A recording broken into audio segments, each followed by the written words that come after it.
नमस्कार, मैं प्रेम। आप देख रहे हैं एमके न्यूज इंडिया।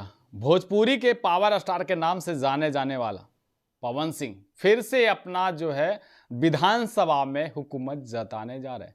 आपको बता दें कि जिस तरह से विधानसभा के पहले लोकसभा में अपना जो कद जो है दिखाने चले थे कि हम भोजपुरी के बड़े गद्दावर और जो पावर स्टार के नाम से जाने जाते हैं, विधानसभा के पहले लोकसभा हम जरूर जीतेंगे, लेकिन उनको करारा हार का सामना करना पड़ा था। लेकिन अब देखना होगा कि विधानसभा में उनकी कद कितनी बढ़ती है या घटती है। इसी मुद्दे पर हमारे साथ बात करने के लिए पूर्व पे अमिताभ दास सर है। सर, अब लोकसभा के बाद विधानसभा में पावर स्टार पवन सिंह उतर रहे हैं। पावर स्टार उर्फ डगरा का बैगन। देखिए, दर्शकों को पता होगा ये जो पवन सिंह है भोजपुरी फिल्मों के गायक हैं, नायक हैं। इनके प्रशंसक इनको पावर स्टार कहते हैं, मैं इनको डगरा का बैगन कहता हूँ। और देखिए, इसमें राजनीति की चुनाव की बहुत पहले से खुजली है और खुजली की वजह से इसने कई साल पहले भाजपा ज्वाइन किया था। राम भक्त बन के घूमता था तिलक चंदन लगा के। उसके बाद पिछले साल जो लोकसभा चुनाव हुए थे उसमें भाजपा ने इसको आसनसोल से टिकट दिया था, पश्चिम बंगाल से। लेकिन उसके बाद तृणमूल कांग्रेस ने विवाद खड़ा कर दिया कि इसने भोजपुरी गीतों में बंगला महिलाओं के प्रति, बंगाली महिलाओं पर अभद्र टिप्पणियां की है। तो भाजपा आलाकमान घबरा गया कि इसकी वजह से पूरे बंगाल में नुकसान उठाना पड़ सकता है पार्टी को। तो इसका टिकट जो है वो वापस ले लिया गया। उसके बाद पवन सिंह ने आरा सीट के लिए हाथ पैर मारे, क्योंकि आरा में भी राजपूत मतदाताओं की अच्छी खासी संख्या है। लेकिन आरा सीट से 2 बार से लगातार आर.के. सिंह जीत रहे थे, केंद्रीय मंत्री थे, तो उनका टिकट नहीं कटा। उसके बाद पवन सिंह काराकाट से खड़ा हो गया निर्दलीय उम्मीदवार बनकर, जबकि काराकाट से भाजपा समर्थित उम्मीदवार थे उपेंद्र कुशवाहा, जो राष्ट्रीय लोक मोर्चा के अध्यक्ष हैं। तो भाजपा ने इस चीज़ को अनुशासनहीनता मान के पवन सिंह को पार्टी से निकाल दिया।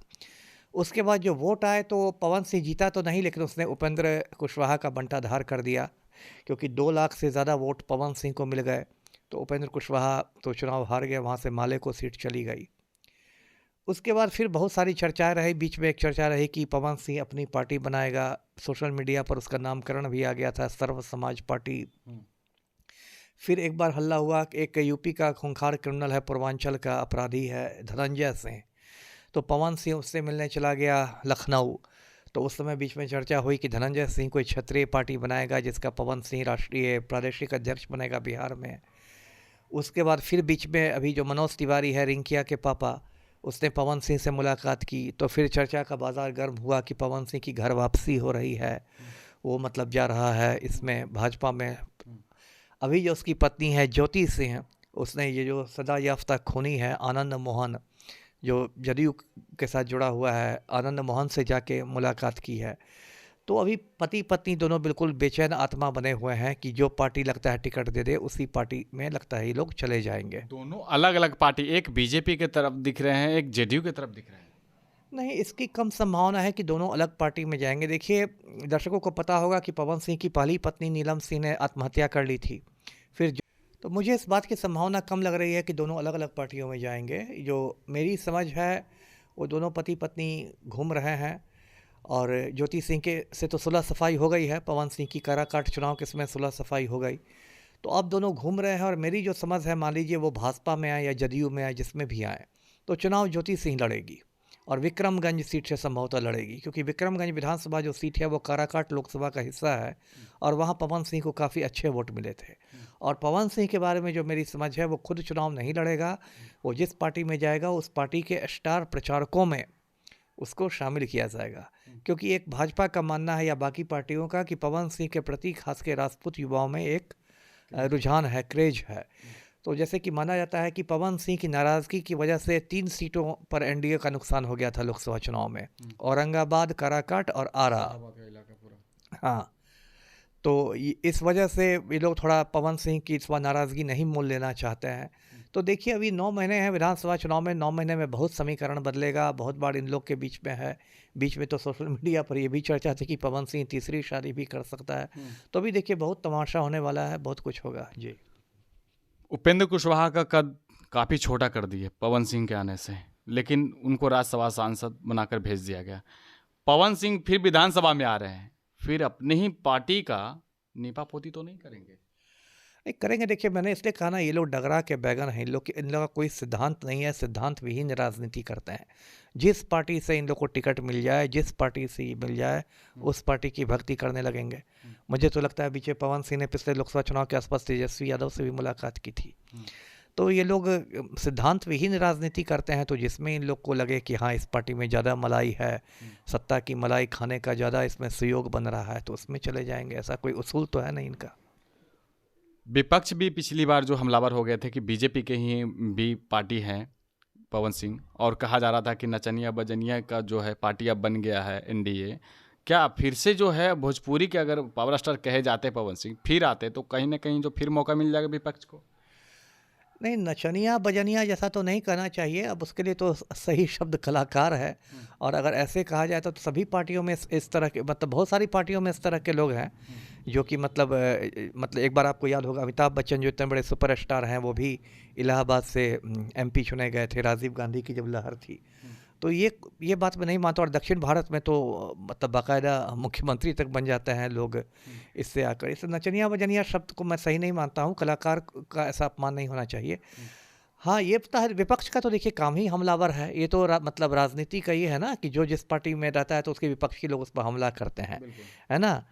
तो ये कोई चौंकने वाली बात नहीं है। चुनाव के समय तो आरोप प्रत्यारोप का ही मौसम रहता है। औरंगाबाद में बीते दिन पवन सिंह जो गए और जमकर जो है वहाँ पे गरजे हैं और रंगारंग मंच भी सजा दिए, तो क्या लगता है कि औरंगाबाद से ही अपना कद को ऊंचा करने की शुरुआत करेंगे? नहीं, देखिए औरंगाबाद को बिहार का चित्तौड़गढ़ कहा जाता है। वहाँ राजपूतों की अच्छी खासी आबादी है। और इस बार लगता है पिछले लोकसभा चुनाव में पहली बार मुझे लगा है कि कोई गैर राजपूत वहाँ का सांसद बना है, जो कुशवाहा बने हैं। तो इसलिए देखिए बिहार की राजनीति या मोटा मोटी पूरे देश की राजनीति जो है वो तो जाति के इर्द गिर्द घूमती है, ये मतलब कड़वी सच्चाई है। तो पवन सिंह भी ऐसी ही जगह ना उछल कूद मचाएगा जहाँ उसको लगेगा कि राजपूत लोग ज़्यादा हैं। किशनगंज में थोड़े मचाएगा जाके, मधेपुरा में थोड़े जाके मचाएगा। तो वो लोग तो वैसे ही इलाके में देखता है जहाँ लगता है कि यहाँ मेरे जाति के ज़्यादा लोग हैं, यहाँ भीड़ जमा हो सकती है, और वहाँ फिर वैसे गीत गाए जाएंगे, उसको हीरो बना के पेश किया जाएगा। जी, आरा उनका भी क्षेत्र है और एक तरफ ज्योति सिंह जो है वो अब राजनीति में उतर चुकी हैं और उनका कहा जा रहा है कि जदयू से लड़ सकती है, लेकिन राजनीति उनका कभी बैकग्राउंड भी नहीं रहा, तो फिर किस तरह से? नहीं ऐसे तो बहुत लोग राजनीति में आते हैं। 3 भोजपुरी अभिनेता जो बैठे हुए हैं संसद में, मनोज तिवारी हैं, दिनेश लाल यादव निरहुआ हैं, रवि किशन हैं, तो इन लोग का राजनीतिक बैकग्राउंड थोड़े था, ये लोग भी तो फिल्म से ही आए हैं। तो इसलिए ऐसा कुछ नहीं है, ज्योति सिंह का राजनीतिक बैकग्राउंड नहीं है, लेकिन जनता जिसे चाहेगी उसको भेज देगी, उसमें राजनीतिक बैकग्राउंड के बीच में भी कभी नहीं रहे कि कभी बयान ऐसा आ जाए। ठीक है, लेकिन पवन सिंह का उन्होंने चुनाव प्रचार किया था ना, काराकाट में के चुनाव में ज्योति सिंह ने पवन सिंह का चुनाव प्रचार किया था ना, तो उतनी तो राजनीतिक उनको मतलब शिक्षा मिल गई है कि लोगों से कैसे मिलना, कैसे बात करना, कैसे वोटों को जो है अपनी तरफ मूव करना। उतनी शिक्षा तो मिल गई है ना, है ना। पति परमेश्वर की छत्र छाया में ज्योति सिंह को तो उतनी तो शिक्षा मिल गई है ना कि चुनाव मैदान में कैसे जाया जाता है। तो पिछली बार वो प्रचार कर रही थी, इस बार खुद खड़ी होगी इसमें। आंचल फैलाने से मिल जाएगा।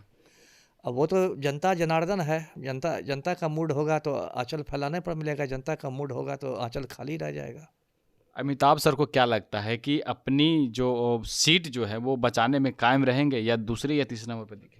अब देखिए अभी कहना बहुत जल्दबाजी है। अभी देखिए 9 महीने हैं चुनाव के, और 9 महीने में गंगा नदी में बहुत पानी बहेगा, बहुत घटनाएं होंगी, बहुत समीकरण बदलेंगे, बहुत कुछ होगा। इसलिए अभी कहना बहुत जल्दबाजी होगी, है ना जी।